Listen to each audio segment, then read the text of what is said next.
Welcome back, everyone, to the next installment in my Emacs for Writers series. In this video, we're going to take a look at word counting and line numbering in Emacs. This is important for writers because if you are interacting with editors and sending your work out into the writer's marketplace, which you absolutely should do, you simply must know your word counts. It is a necessary metric for writing. So stay tuned. We're about to get into it.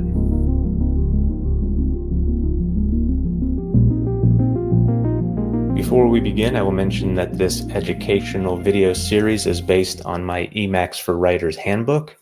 If you want to follow along with the text, there is a link below where you can download the DRM-free ebook. I will also mention that I greatly appreciate both the positive and negative feedback I have received about the handbook.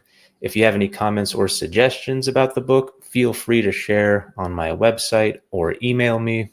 It's all good data I will use to improve the handbook in subsequent versions. So thanks again, everyone who has downloaded and given their terrific feedback.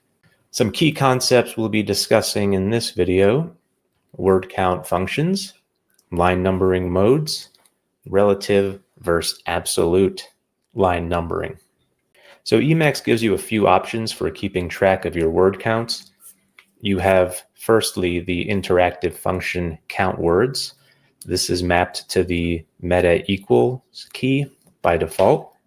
And secondly, you have some dynamic word counters as well.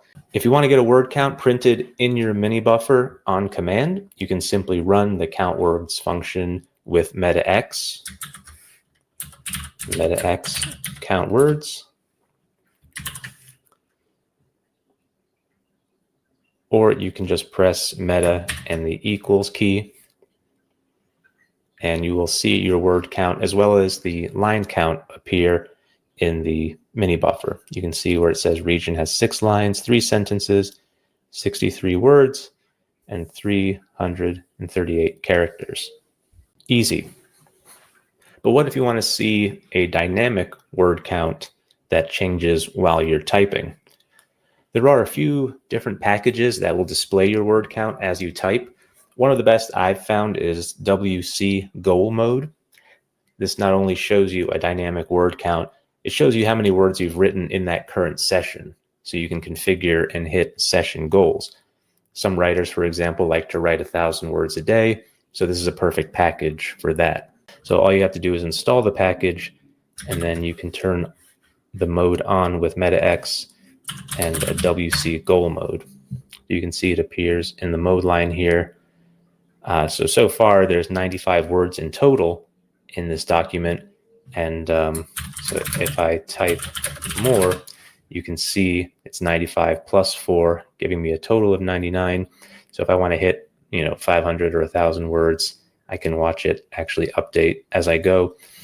And I believe there's a configuration in this mode that will actually change the color of the appearance when you hit whatever your predetermined goal is. So that's a nice feature as well. However, I will caution that due to the live environment architecture of Emacs, dynamic word counters can actually slow Emacs down if you're working in a larger document. I have heard some disputes about this. Some say it's no big deal. Others say it is a factor in Emacs performance. I have personally experienced lag due to dynamic word counters when viewing large documents of 100,000 words or more. So for this reason, I don't personally use them. I prefer to just use the interactive word counter. This does everything I need it to do anyway. In addition to word counting, Emacs also provides support for line numbering. This is a common feature of text editors since line numbering is often important for coding. However, being a writer, line numbering can be of use to you as well, depending on how and if you want to use it. So to display line numbers in Emacs, you can simply turn on display line numbers mode with the interactive function. So I'll do a metax display line numbers mode. Now with line numbers turned on, you can see the line numbers appear along the left gutter here. And of course, if you want line numbers turned on automatically, you can simply add this line to your config file, display line numbers mode, and the number 1. So the default setting for line numbers will give you what's known as absolute line numbers. They start at 1 and move up from there.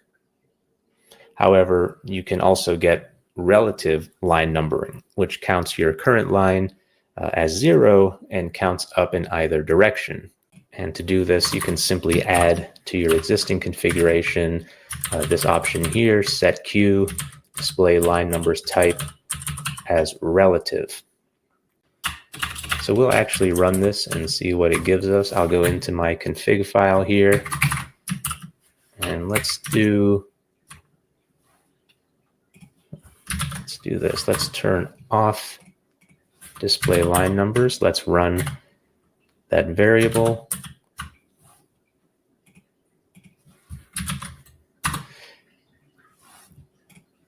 And now we have absolute line numbering. You can see the words count in both directions. So when I'm on line number 3 here, it says 3, and then the lines count up and down. So why would you want to do this? In some cases, it can be advantageous to put hard line breaks at the end of every sentence. This is a 1 sentence per line style of writing. This has some benefits for keeping your sentences orderly, particularly in org mode where you can rearrange lines with key bindings. So for example, if I did shift and the meta key and the up and down arrows, I can actually move these lines around. And so this is actually rearranging the sentences as I go.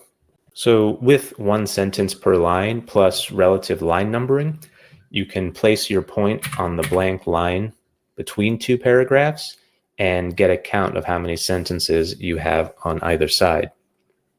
This information may be valuable to you, particularly if you're trying to keep your paragraphs lean. Also, being able to see your sentences on 1 line can give you an idea of how long they are, particularly.